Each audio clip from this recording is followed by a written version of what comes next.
Hello Yappers, welcome back to the channel. It's your professional Yapper here, and today we're going to be talking about Knights of Guinevere. So Knights of Guinevere is a indie animation series made by Glitch Productions and created by Dana Terrace, and we're going to get into that right now. The pilot came out yesterday. Speechless, like I am 100% obsessed with the show already. I want to buy all the merch. I have so many theories. I'm just so obsessed with this show. Like the characters, the art style, the social commentary, everything about this show is just perfect.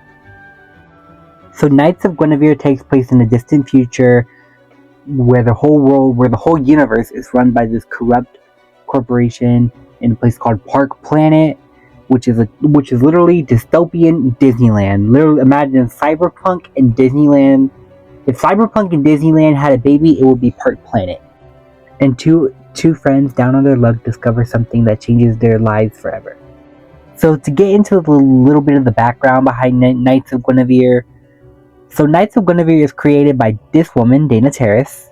So Dana Terrace is an animator who originally worked for Disney.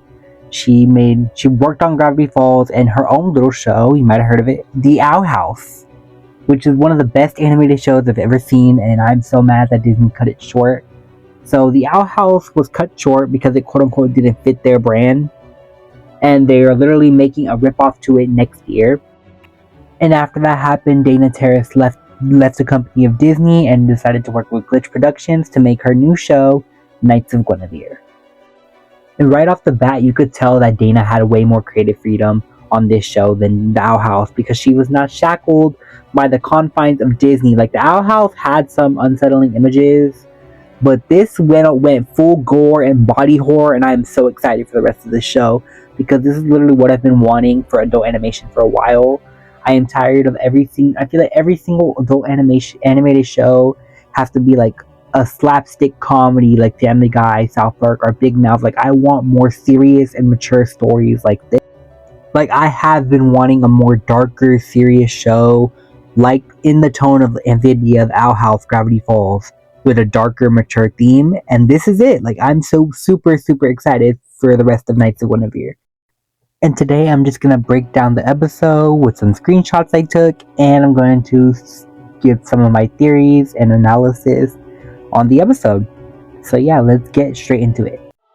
This might be the Kingdom Hearts brain rot sitting in, but come on, y'all could not tell me that this is not a Kingdom Hearts reference. Like this is literally the fucking dive to the heart. I was literally screaming whenever I was like, Kingdom Hearts reference! Oh my god, Cage fans win stained glass window. And then we got this little evil ass little girl, her name's Olivia. We hear in the beginning, we hear a story about a princess, and in the beginning you think it's alluding to Olivia, but it's actually alluding to Miss Guinevere, the namesake of this entire show. And we see Olivia kind of torturing Guinevere and ripping her apart. And I'm going to talk about that when we get to the end of the episode, my personal theory.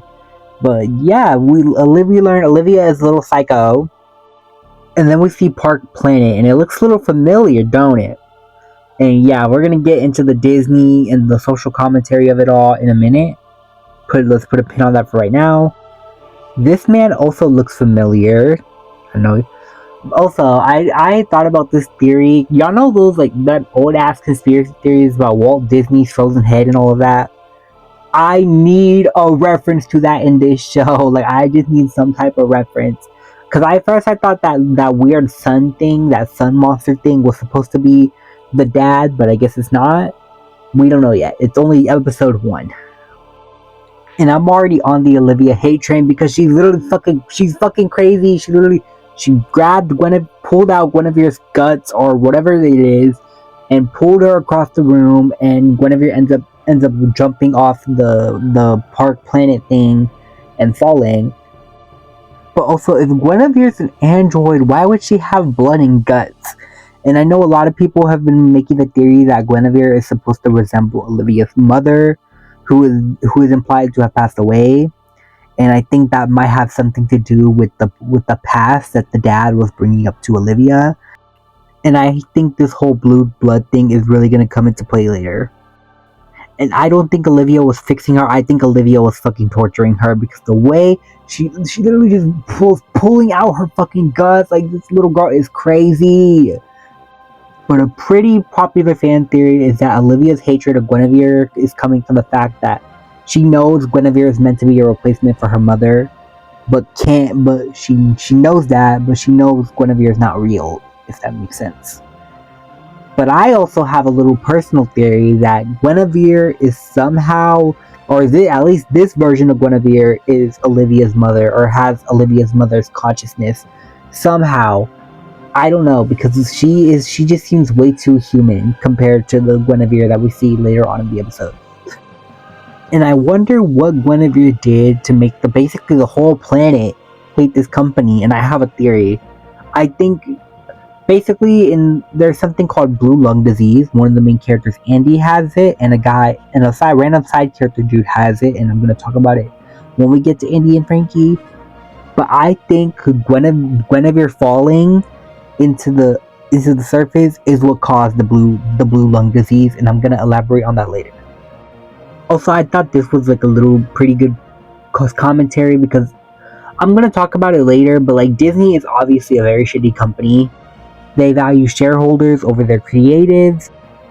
And now I'm gonna talk about Andy and Frankie and the Disney of it all. So Andy and Frankie are both, it's implied that they do not have any money to go into the actual park, so they sneak into the park and try to win a Guinevere doll, but end up meeting an actual Guinevere. And this memory is forever imprinted onto Frankie's life, even as they become adults. And there's a line from Andy's character that I think is very good social commentary. She basically said, in the episode, she says, we're all victims of the park. Everybody's too busy pointing the finger at each other, but they're too busy to ignore the corporate hand at the wheel. Top tier commentary. That quote will go down in history, because right now we literally have working class people fighting against each other while these billionaires are literally making profit after profit after profit.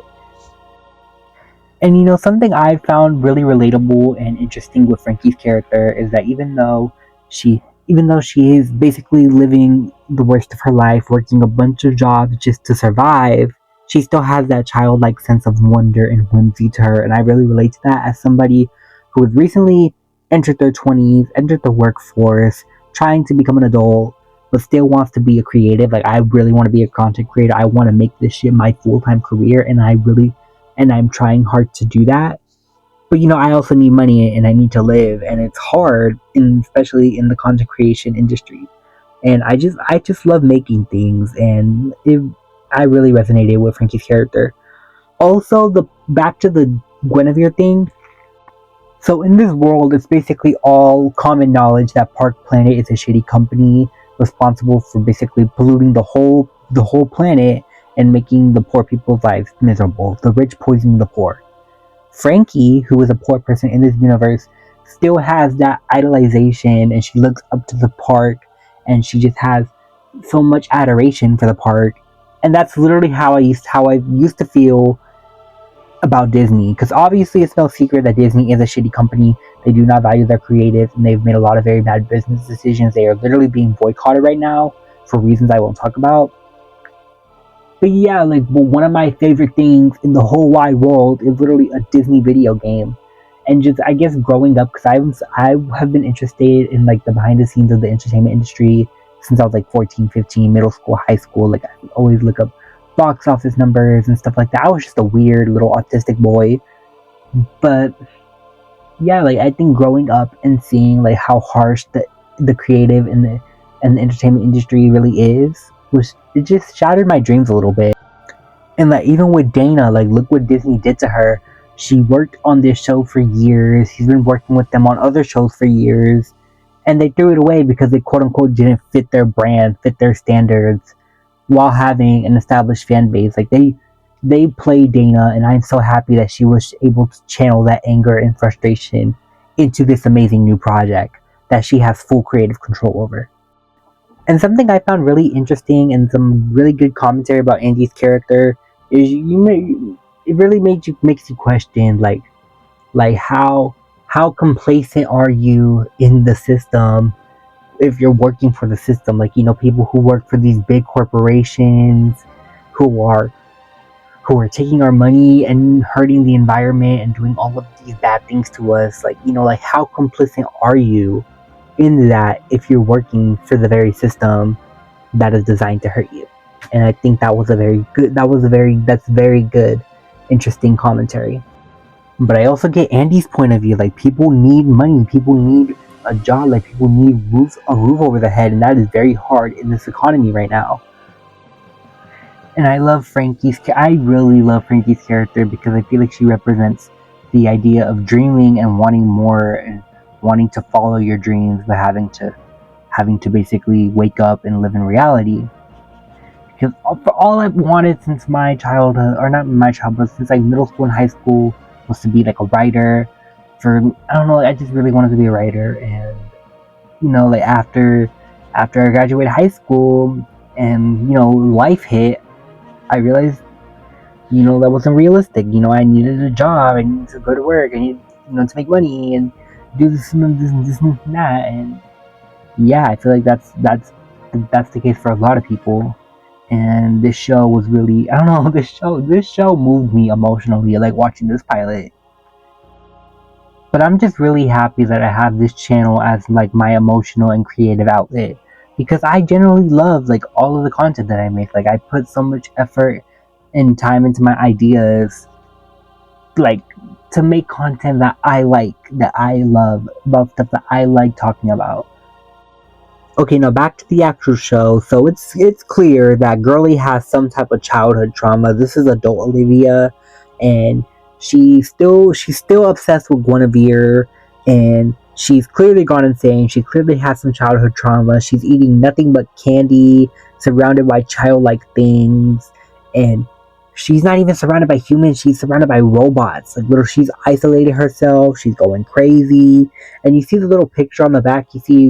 You see like she has black hair. You see the Walt Disney dude, and then you see her mom, but her face is like scratched out. That's why I'm really wondering, did the Walt Disney dude like put the mom's soul or consciousness into Guinevere? Like, that's my theory, and that's why Olivia despises Guinevere so much.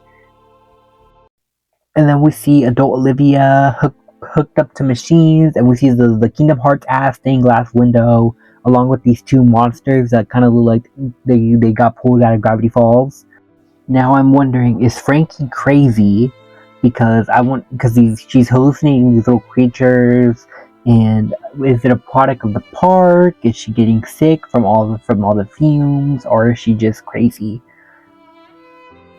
And I'm really interested to see her backstory with her boss Sparky, because it's kind of implied that they're related and that he pulls her teeth out if she disobeys him. So I think there's going to be some type of abusive relationship there. And then I can't wait to learn more about the other Guineveres, because in the show it's stated that there's multiple Guineveres, and they all have a hive mind. So I wonder how that's going to come into play later. I also want to talk about the blue lung disease that Andy potentially has, that I think Guinevere could have caused, because her blood is blue and they're coughing up blue saliva and blood. I think what if when she fell, like her blood or like something got into like a water supply or something, and it caused people to get sick. If you pause certain scenes, like at the intro, there's articles about newborn babies being born blue and stuff. So I think there had to be a lot of environmental impact for the people to hate Park Planet this much. I'm also interested to learn more about Olivia, because I want to explore her childhood trauma, because in the scene where she's in the hospital bed, she's basically begging for Guinevere, like a child begging for their mother, and I thought that was very interesting, considering all the theories going around about Guinevere being modeled to look like Olivia's mother. And what was the past event that Orville was referring to? But I also want to see more badass action scenes with Guinevere, because this scene was so cool, and I'm wondering how she killed that thing in her current state. And the episode ends with Andy and Frankie getting ready to prepare Guinevere, and I was so upset when it ended. I was like, that was it. But yeah, I cannot wait for episode 2 in like 6 months to a year. Hopefully it comes out sooner, but I do not want to rush them because this show is pure art. Like I love 2D animation and I'm so happy it's making a comeback. But yeah, that's the end of the video. Guys, please make sure to support Glitch Productions and Data Terrorist because Knights of Guinevere is so good and I really want to see this become a full-fledged series. So please support Glitch. Please buy the merch if you can. I know I'm going to be buying the merch. I want that Guinevere plushie. So yeah, like, thank you guys for watching. Make sure to like and subscribe. This is Anthony, your professional yapper, signing out.